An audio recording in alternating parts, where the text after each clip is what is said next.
everybody. I hope you have your coffee mugs ready because we're going to have a chat with Bonnie Landry. She's from Making Joy Normal podcast. And we're going to talk about something that doesn't get a lot of conversation in my experience. Transitions, homeschool transitions. I definitely know that her and I have experienced the graduated homeschool mom transition in the last summer, and also there's all sorts of transitions in between, and I'd love to chat with her about that. So both of us are coming here live from British Columbia. Temperate weather, a little bit cooler in my zone, I'm sure, than hers. But Bonnie, are you there? Let's just see here.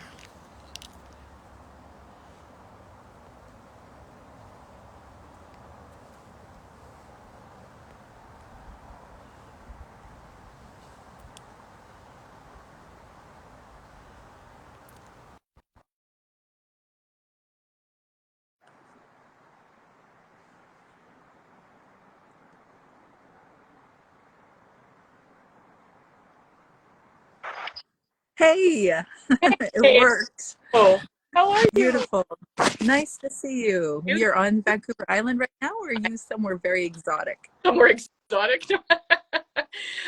No, I am on Vancouver Island, home for another couple of weeks. Then we're off again for a week. But Really? yeah, the new retired life. It's Wow, cool. that's amazing. Yeah, So, you know what? I just thought it was so ironic that you're actually showing a video or a photo of you literally showing the promised land.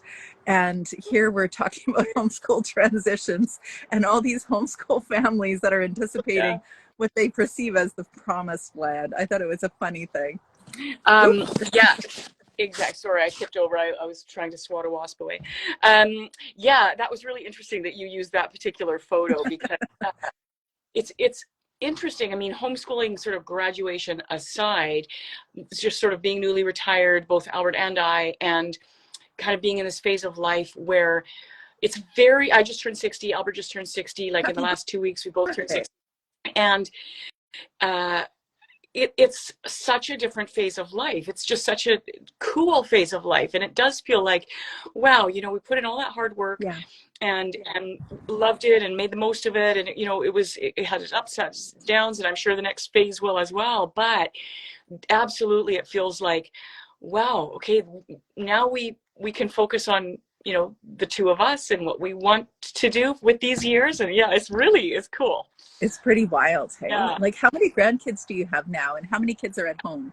I think Uh, none or one. One at home. Yeah. Um, and our 10th grandchild is going to make its appearance in February. So Oh, congratulations. yeah, Yeah. Yeah. that happened. Beautiful. And that happened very fast. That's what it seemed like to me anyway, from the outside. Oh, too. I mean, Albert says, it took a lot longer to collect 7 kids than it did to collect 7 grandchildren. 7 kids. Okay, for some reason I thought 6, so 7. Wow, girlfriend. So you've been homeschooling. I know when we discussed homeschooling the first time on the podcast, you were 25 years. So now you're like 29 years 30. homeschooling? Yeah. 32. Yeah. Wow. Yeah. Wow. Amazing. Yeah. Wow. Yeah. I can't believe it. So we started in 91. Wow. That's the year I graduated high school. That's cool. Stop it. Why do people do that, right? Yeah, sorry.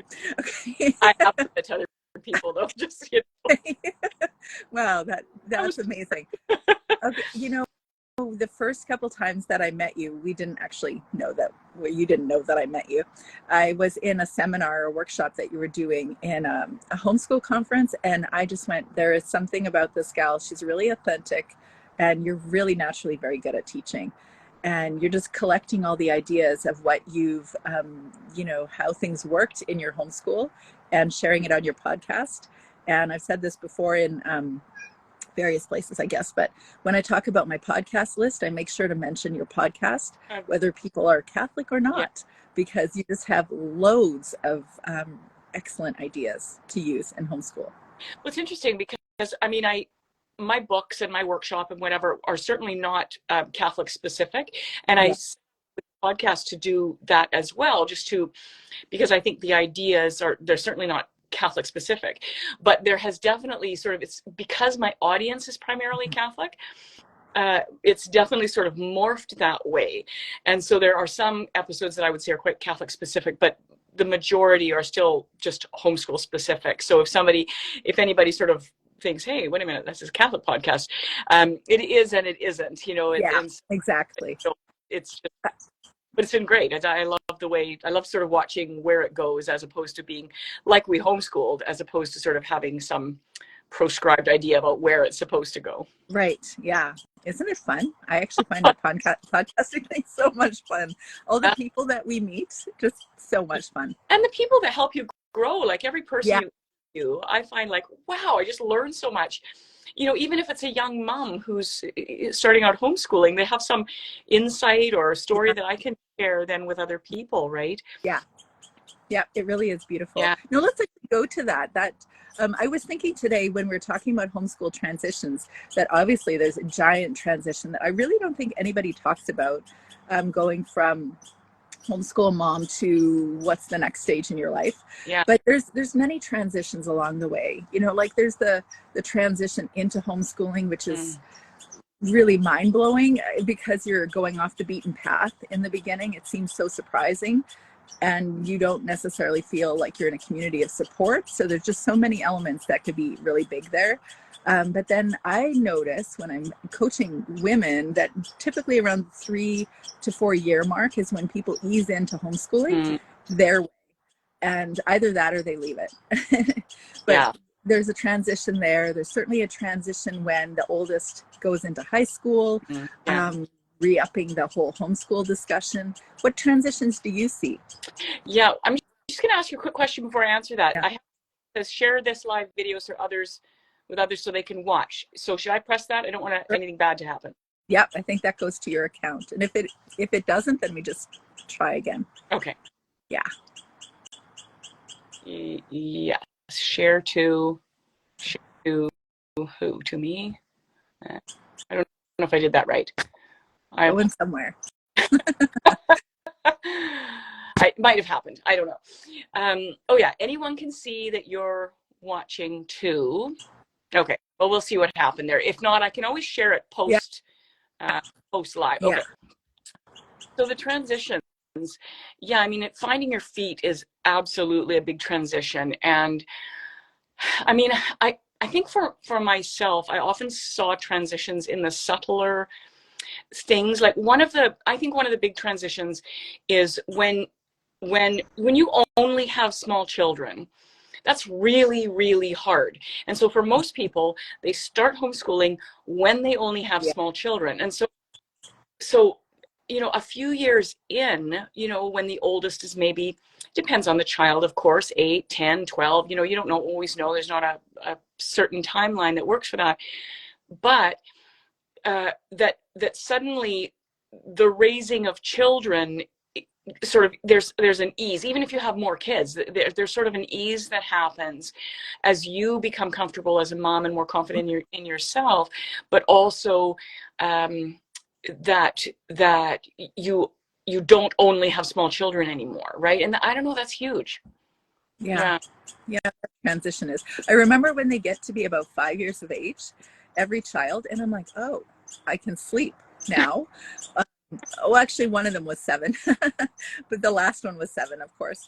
But it was usually around 5, and then they can make breakfast for themselves, and they can do these more independent things. And then it felt like a huge shift. Yeah, it really does. And so there's sort of that shift, and then of course there's the shift of the confidence that grows in the homeschool mom and in the family in general. That I actually don't care what your opinion is, right? And you don't actually care. You're not just saying I don't care. You don't say that to them, but you actually care. And so don't care. You don't have to prove yourself. You don't have to. And it's beautiful to see families go through that transition, like your opinion, your even criticisms, whatever it is, that you just deflect because it's just not that important anymore. You can see the benefits, and and so that's a big deal. Another big shift, of course, high school, of course, is a big shift because suddenly, a friend of mine said it this way. She said, suddenly it all got so serious. And I think it does. I think when we start thinking about we want a transcript for our children, or whatever it is, however things roll out in your particular family, it suddenly feels more serious. And of course, it still can be light and fun, and but there's definitely more time involved and whatnot.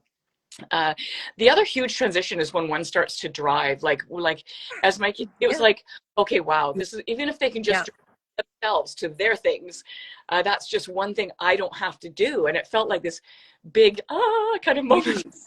Yeah, scary. I mean, in the beginning, especially for the first child, because I won't say this out loud publicly in the same province as you, but my son has been driving for a bit and he's not quite there yet. We live in the middle of nowhere, so then we do just like short bursts in places. But I remember the very first time that I let him drive, and I was like, yeah, no, just go left here. And he's like, Mom, how do I do it? I'm like, I just signal light, go left. And he's like, Mom, I've never driven before. And I'm like, oh, okay, sorry. Like, we freaked out for the first two kids. Now you're the fourth, so we're like, we're fine. We know out. Yeah, it's an interesting thing. And then the more kids could drive, the more people could take them to their own things, or take siblings to something if I was busy, whatever. So that was such a big shift. And of course, high school is a big shift. And then sort of the shift that happens when they graduate, they're done. And, I think we have to make a really concerted effort as parents to say, you're an adult now. And, I respect your adulthood. And that's not an instantaneous thing. Like, I'm in charge of, from whatever. But that starts very early. Like, I respect your autonomy. I respect the decisions that you make. We can discuss those things. And I gave my kids a lot of freedom to choose the curricula that they wanted in high school, because I felt like, we're 2, 3, 4 years off of being an adult. Hi, Lucy. My daughter just joined. We're 2 or 3 years off of being an adult. They need to have the freedom to take some ownership of what they really agree. Right? Yeah. And I just think that's an important aspect to this. And I mean, there's something freeing about it too, as a parent, to think, okay, they can just choose. They can find their way, be their own person, to bring their personality out in the choices that they make. And maybe they're going to make bad choices, but I found they didn't. They asked other kids, or they looked through catalogs, or they went online and kind of figured out what is it that I'm interested really in. Want. Yeah, actually, I find that very much so, that the more, and it was not intuitive for me at all, but the more you give them freedom, the more likely that they're going to pursue things that are more them, and not the reflection of their peers or even of your family necessarily, but it really does reflect them. But they were more likely to make choices intentionally than when they're not accustomed to making choices at all. And they're being dictated how they should live their lives. And I'm with you. Like, the last year, it's a real shift for me. But in the last year of their graduation, or their graduating year, that's when I'm like trying to pull back everything and just say, I'm going to give them as much autonomy as I possibly can. Because in 6 months, they're going to be across the country, at least my kids are, across the country doing their thing. So this is the safety net, or this is the place where they can experiment. And I don't mean that word in that way that people often use it, but I mean they can sample what life is like through the way that they want to approach it. Which it was a huge hard, like really hard thing to do with the first kiddo. And then now I'm just like, okay, this is how it goes. It's not easy, but it's how it goes. I think another transition that may get overlooked, and for me, because I had 7 kids over 19 years, right? The oldest was 19 when the youngest was born, and so this was a very gradual shift, obviously. But and for people with young families, like my daughter just turned in, and I'm probably most of my listeners and most of yours, that the transition of me having less to do, and that's never been a problem for me, because I have lots of things in. It's never been a problem, but that I think it speaks to that we should always be doing things that are our own thing, that kind of nourish ourselves, whether that's writing or gardening or music, whatever. And in the season, especially when our kids are starting, maybe we're on our last baby and our kids are starting to get older, and, you know, 10 years goes by in a heartbeat, as you know, and suddenly, you know, you find yourself with extra time on your hands, and it's unimaginable when you have little kids. It I really is. myself Yeah. thinking, wow, I've got free time. What is that like? What do I do that? Yes. And but it was good for me because the things that I already was interested in, already were interested in, became, you know, the things I could spend more time on, the things that I could do. And I mean, the same goes for our nurturing our relationship with our spouse as Yeah. well. That's just important, so that you don't suddenly, you know, the kids are all leaving home and you're thinking, oh, I don't really know you. Yeah. Yeah. Which sounds like an inconceivable thing, but you're so busy and Yeah, you're, you know, doing so many things. yeah. It's not that hard to believe. Yeah. Yeah. This transition actually, um, when the kids get older and you do have more of that time, I actually did a 5-day wellness challenge last week in my Oh, Facebook group. And that is the fifth pillar for me, is recognizing that you're a separate person. You have needs outside of your family, but you also have a self or an identity outside of your mother role, which is, I mean, we don't stop being mother, of course, but it really does shift when they leave home and you have to roll with it because they are getting more independent. But it really is something we need to nurture all along the way somehow. we really do. Yeah. And I think that, yeah, and when your kids are small, sometimes that comes in just little tiny Mhm. chunks, right? But Yeah. it Yeah. reading, you know, just reading a book or whatever, you know, whatever it is you do, is just pretty vital. And to not kind of get lost in it. I know a few years ago, I can't remember, 5 years ago or something, somebody said to me, well, what will it be like when you sort of don't, uh, when you're not a homeschool mom anymore, kind of when you don't identify as that. And I thought, you know, I don't, yeah, I'm a homeschool mom, but it's not my identity. You know, first, I'm a child of God. That's what I am first. I'm a wife, I'm a mother, I'm a homeschool mom, I'm all these things.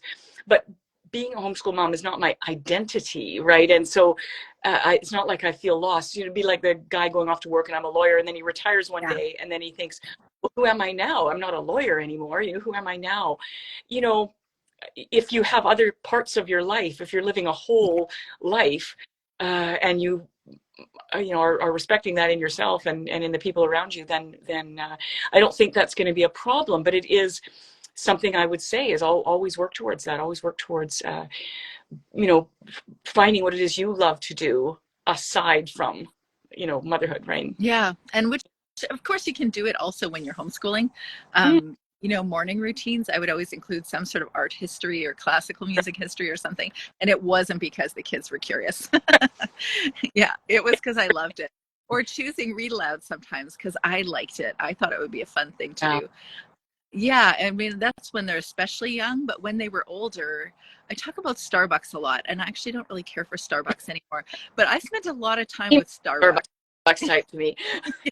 Yeah, no, I mean, I live in Nelson, so we have really good cafes here. Right. But I needed to be away, and it was a useful tool for me to journal and to write about everything that I was doing. I actually started blogging. That's what I did. Right. And with no keywords, no SEO, I had no idea how to connect with other Yeah. people through it. But I wrote and I wrote and I wrote about all the things that I was experiencing, probably to deal with the overwhelm I was experiencing. But I really, it helped to connect in with me, and it helped Yeah. develop creativity. Mm-hmm. Yeah, my early blogging days were the same. It was just needed to kind of put my thoughts somewhere, and it Yeah. was, and the same as like even sharing the trip that we went on Instagram. I thought if I don't share this and make some notes, I'm going to forget all the Yes. Yes. so, you know, it's just a handy sort of outward tool. And then the reality is that other people actually benefit, right? From 100%. your experience, from Yeah. your opinions, struggles that you went through, or whatever, from all the stuff, right? And can I bring up one more transition that I Yeah. think is probably, because, you know, fecundity is a fairly common denominator amongst homeschoolers. We tend to have larger than average families, right? And I think that one of the transitions that, of course, happens over and over again is actually welcoming a new baby. And so how do we deal with that? Because I think that transition is one you might go through a few times, you know, for us, obviously quite a few times. And so dealing with the sort of, okay, pregnancy is one thing. How do I need to sort of take care of myself while I'm in this time and space, but also, you know, post baby, what's that look like? Because for me, that was a time when my energy really jumped right back in, kind of jumped right back into things because I was able to. But pregnancy was a very sort of low time for me, and I had to really learn how to manage that well. So I think, or you know, whatever, something else you're going through, if you're going through grief or you know, some other season of life that where you really need to take care of yourself, that examine that and look at that, and don't try and just plow through. Yeah. You know, you're going to be such a better mother. You have a goat behind you. I do. I let them off because I thought they need something. I don't have hay yet, and now she's in my hydrangea. Poppy, seriously, who is also, by the way, expected to be pregnant in a month. The coincidence of our conversation. You have goats too, right? We have had goats, but they were pets. You know, they were pets. Well, yeah. Yes, I have thought about making her a pet. Yeah. Okay, girlfriend. Yeah, you go with her. You know, you've had goats, so you know that me speaking to the goat to tell her to go somewhere is probably the most ridiculous thing ever. Yeah, I get it. But that's funny. So the pregnancies and postpartum period we're speaking to. Yeah, and I think that we just have to be attentive to our own needs, and that we need to, for most of us, not everybody, some people sail through pregnancy is not a problem, or sail through postpartum is not a problem, but be attentive to what you're experiencing, where you're going through, you know, your own limitations mostly. Yeah. Mm-hmm. And where can you kind of cut the fat in your life, whether that's activity or yeah, that's a really hard phase. Yeah. Like for me, postpartum was actually more challenging than pregnancy. Well, yeah, I think it depends actually which pregnancy, but most of them, it was more challenging. And I just had this inkling to like, I gotta go do stuff. I have to start homeschooling again. And my room is a disaster for the first few weeks. And I can just remember like the laundry needs to, like there's so much laundry, or I'm hungry at 3 a.m. so I need to have a stack of sandwiches ready to go. Or, you know, it was just like such an altered universe experience. It was so demanding. And yet I had this compelling to get to the list. Yeah. What do you say to that kind of energy? I mean, it took me a couple of babies to figure that out, but I definitely needed to just cut right back to kind of the bare minimum, you know. And I mean, my husband and I were talking the other day, and we were sort of thinking about how much time we spent reading to our kids, and kind of in a sense reflecting on, gee, wouldn't it have been cool if we had got that same reading? So I would read to the kids at breakfast and lunch, and then Albert would read to the kids at bedtime. Yeah. And you know, there was lots of reading that happened in our homeschooling day with just storybooks, and I bet you it's reasonable to assume that we spent 2 to 3 hours per day on average reading to our kids. And we sort of thought, yeah, that sounds about right, you know, when you sort of add it all up. And so if you had to cut back so that you were, especially when your kids are really small, so that you were, the primary thing you were doing was reading, maybe you do a little bit of math, or you do a little bit of dictation or whatever, that reading is such a bonding, tank filling experience. And our so much education, I think, just happens from reading. And I would venture, if I asked my kids, that it would be the thing they remember most about homeschooling is just being read to. That you know, you can, don't think, oh, all I do is read to the kids, right? If you kind of have weeks or months that you have to scale back, but just be aware of how much education actually is happening when you're reading to your kids and just talking about it, right? Mm-hmm. So I think that's something, you know, we can scale way back.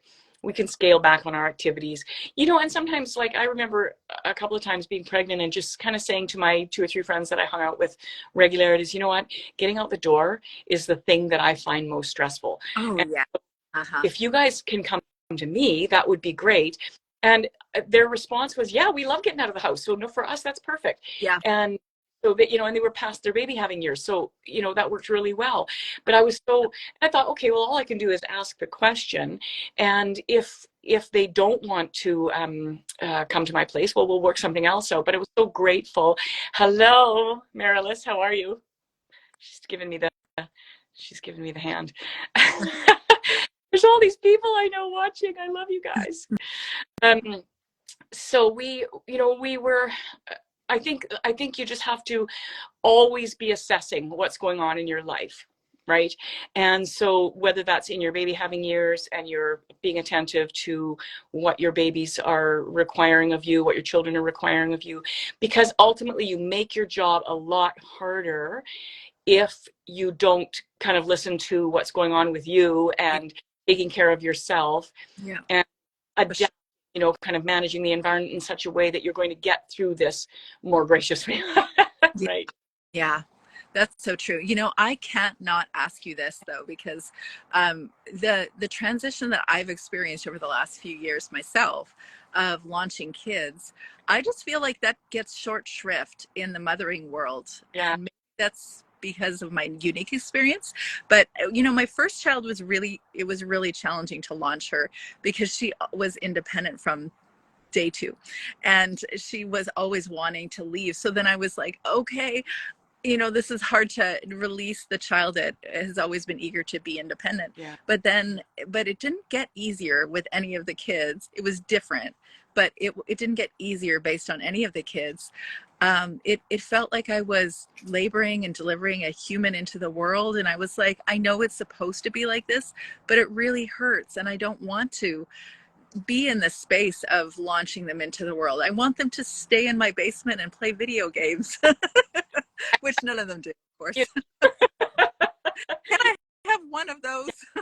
Yeah, I know. It's a funny thing. Well, I would say there's actually two personally, I think there's two launches, right? Yeah. I mean, there's even more because there's all kinds of like the driving thing. Suddenly driving is great because they can drive themselves places, but they also have this independence and you want them to have it. It's good for them to have. But I think there's two launches. One, if they go out into the adult world, right? Whether that's university or work or whatever, and they might be out of the house and they might not, but the reality is they're living independent from you. So even when they're, say, for example, still living at home and working or going to a local community college or whatever, there's a shift that happens that's undeniable, right? Yeah, it is. So that's kind of launch one, and the more we sort of step back and respect it and allow them to launch without sort of hovering, right, the smoother that goes, and the more you always want to keep the relationship intact. And sometimes it means there has to be kind of a rift, and I don't necessarily mean where you don't get along or something like that, but that you kind of doing your own thing for a while and then it kind of comes back. That's been my experience anyway. Yeah. But the other that happens is when they get married, and it's a much different launch because it's so permanent, right? I'm still with you. I'm just going to try and get rid of this girlfriend. You think I've planned problems. So when our kids get married, they don't come back anymore. Right? Like, I mean, if they come back, it's as a family, it's as an independent, unit, but, and they come and they stay and they visit or whatever, but it's a completely different experience. That first launch is completely different experience from the married launch, right? Because it's like, okay, and it's a beautiful, we've been very, very fortunate. Our 4 kids who are married have chosen wonderful partners, and we're so incredibly grateful. And as a parent, you're just so like, you don't really realize that you're carrying it until they choose well, and we haven't had the experience of choosing badly. So, but it's like, oh, wow, okay, God is so good because, we've prayed for this, we've hoped for this, we've desired this, and here we are, and they've chosen well, and that's just such a beautiful thing. But on both those launches, they go off to university, they get married, and there's a mourning that comes with that, right? And so I wasn't really expecting that. Especially for marriage, I wasn't really expecting mourning to be a part of that. And it was actually my doctor who pointed it out to me, because I'd lost my mom just before I had 2 daughters get married in 2015. I lost my mom. just days before the first wedding.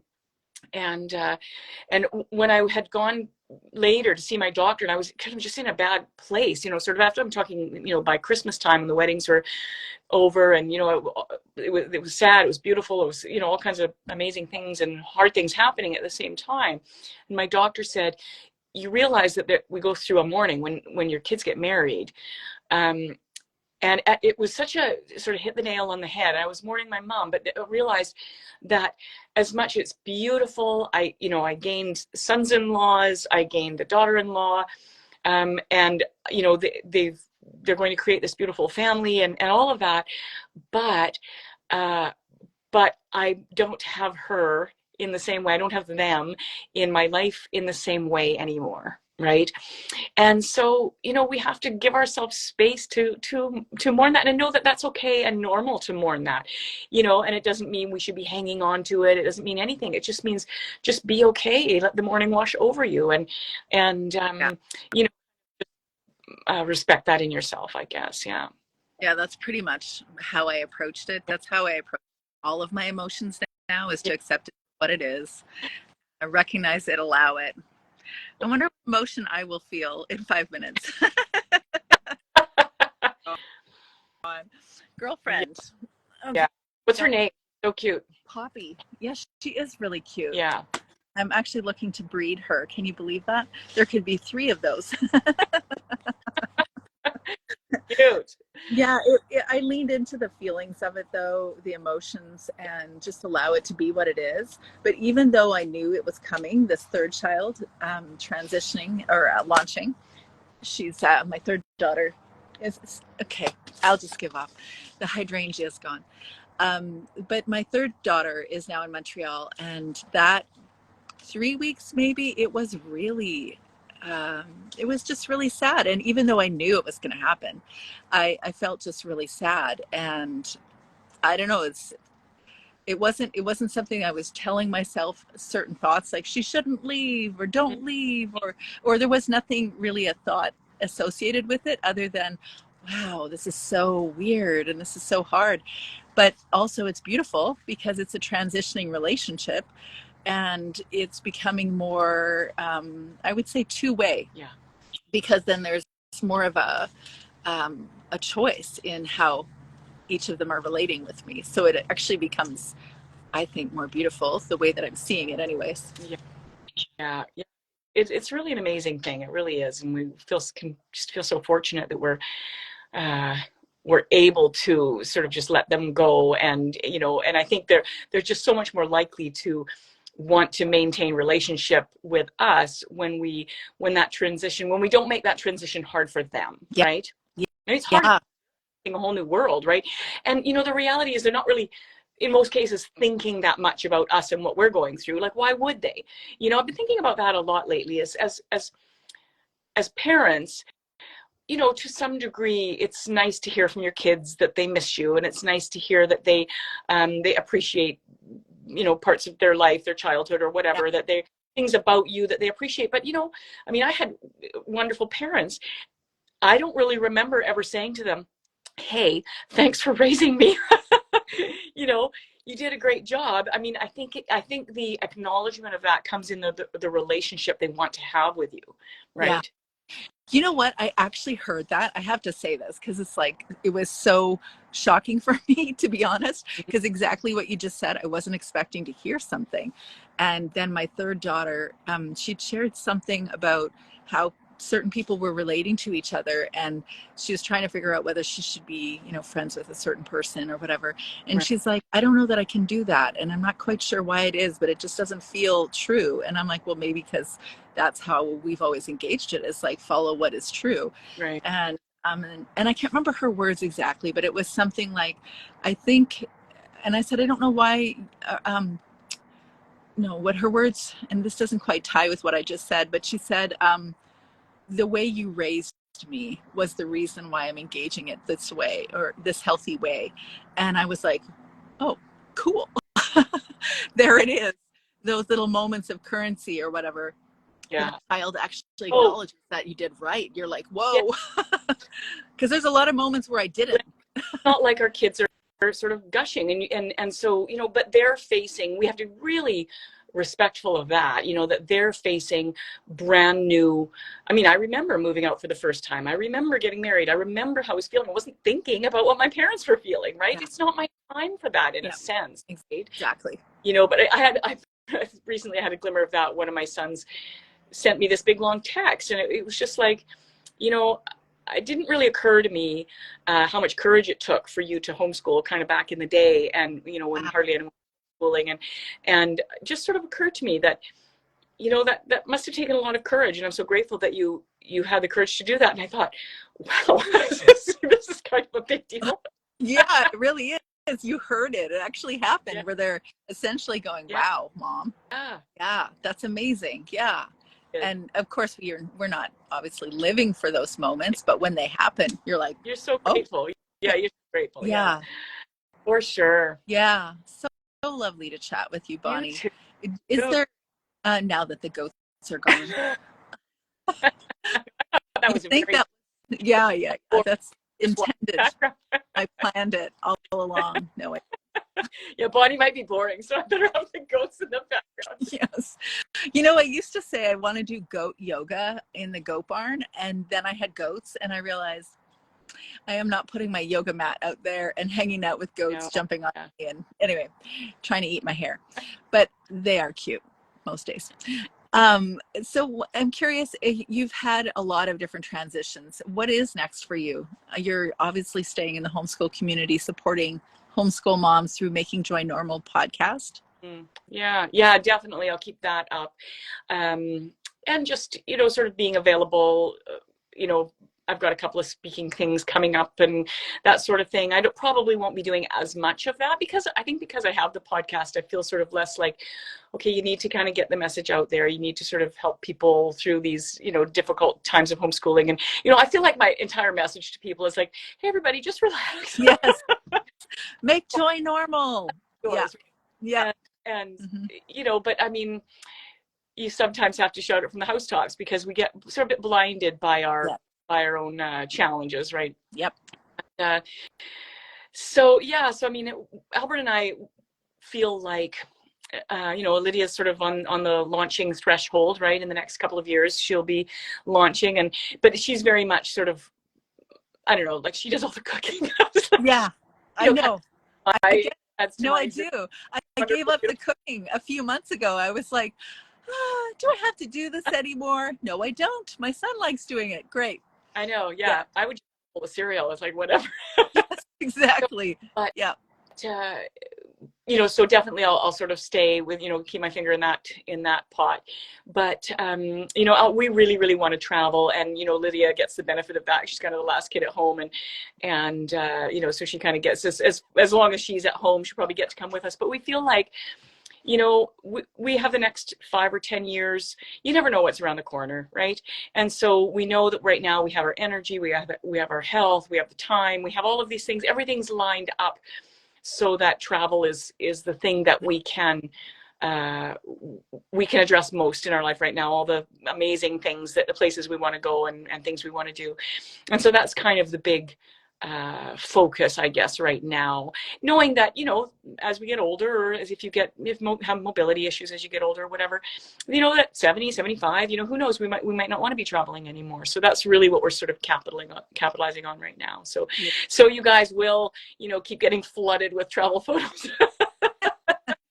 Yeah, well, come back and I can try and figure out how I can incorporate your travel photos into conversations like homeschool transitions, moving into the promised land. The promise. Yeah, and you know, I feel like if you think about, sort of make that biblical analogy, you know, walking through the desert, I don't look back on my homeschool journey and think, what a grind, you know, what a grind. I think it was beautiful. Not that it was easy, you know, it took energy, it took time, it took a generosity of spirit, you know, but it made me grow. Yes. And thing that I feel like, you know, I wouldn't be who I am today. I wouldn't have the level of patience. People used to say that to me all the time when I was new homeschooler. Oh, you must have so much patience. And I thought, ask my kids, you know, no. I would say I'm a really patient person now, because because I've had 32 years of training, right? And I'm so grateful for that. And so that beautiful, amazing experience is culminating in more beautiful, amazing experiences. You know, the amazing grandchildren I have, and seeing my kids married and doing, you know, their sort of family personalities kind of coming to the fore, and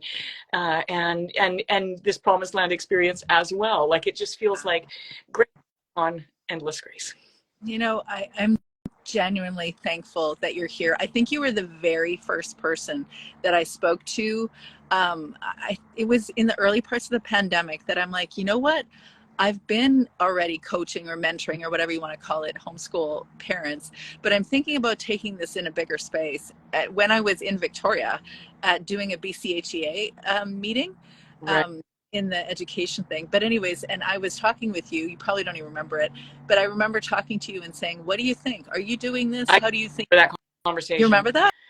Yeah, because honestly, coaching in the sort of one-on-one coaching and whatnot is not my, you know, strength. It's not my vibe. I think I'm better in sort of a, Sure. you know, the housetops kind of vibe.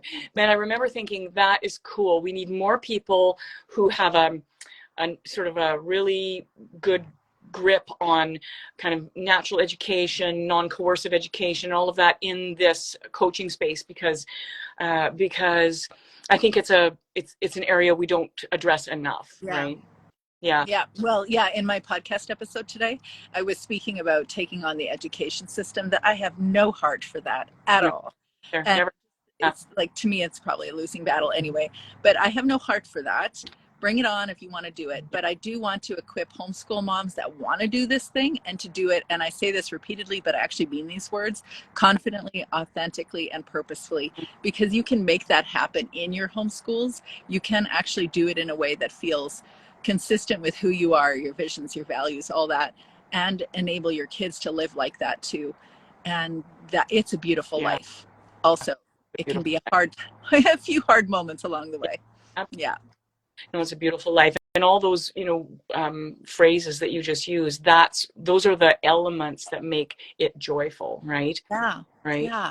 Yeah. Beautiful. I love that Yeah. confidence. Well, I'm genuinely thankful that you're in this space and that you're teaching and you're engaging, you know, all sorts of people. So Yeah. thank you for being here. Yeah. Thank you so much. This is wonderful. Yeah. So we uploads, and then I can share it if you didn't already share, correct? Yeah. Exactly. Yeah. Fantastic. God bless you, Yeah. Teresa. Thank you. All the best from the other side of BC. Okay. We'll talk to you soon. Bye, everybody.